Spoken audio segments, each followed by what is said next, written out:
I proposed to my girlfriend and out of nowhere, she thought it was finally time to introduce me to her secret inner circle of friends, and now I'm already thinking about ditching this relationship. I, 32 male, just recently proposed to my girlfriend Sharon, 30 female, of 2 years, like a month and a half ago, and it feels like the second the ring got on her finger, her attitude and behavior took a total 180. The entire time we were dating, we seemed exceptionally compatible, and at least it seemed we shared common beliefs and morals. 7 weeks ago, I proposed and she said yes, and I felt like it was the happiest moment for the two of us.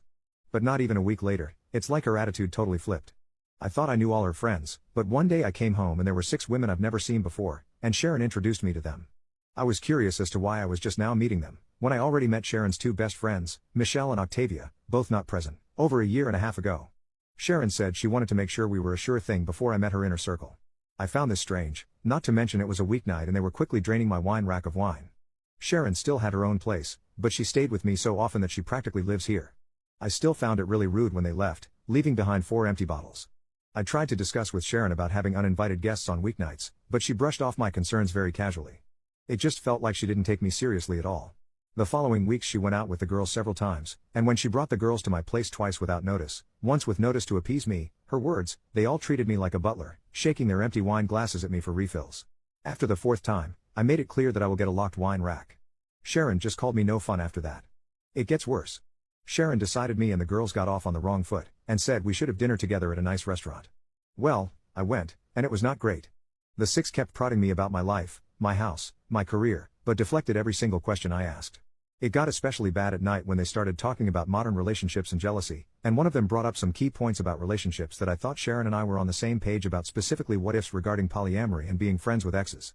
To my shock, Sharon said we shouldn't be too hasty on such decisions, which was a total 180 to how she expressed herself on these things only a month prior, where she was vehemently against keeping ex-intimate partners in friend circles and was strictly monogamous. The worst part was when the bill arrived, Sharon announced it should be together and slid me the check. I told her she can't be serious, and we got into a bit of an argument. I ended it by putting my amount down in cash and walked out, leaving them to figure out the rest of the bill. The next days after that, Sharon kept calling me toxic and fragile, but every time I even pushed at it, she would give an apology and promise she was just stressed at work. It's nuts, we haven't even planned the wedding yet.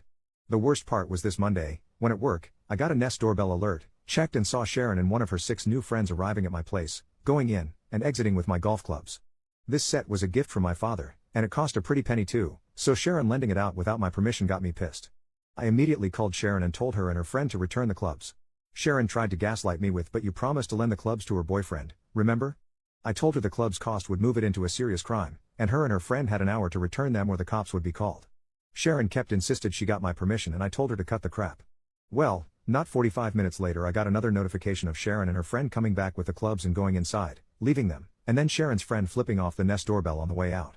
I got home and saw Sharon's friend literally just threw the clubs right on the living room floor. Sharon tried to talk to me about my toxicity again, and I told her again to cut the crap. I said if I knew this was how she was, I would have never proposed. That seemed to freak her out and she again insisted that she was stressed from work, but I wasn't buying it anymore.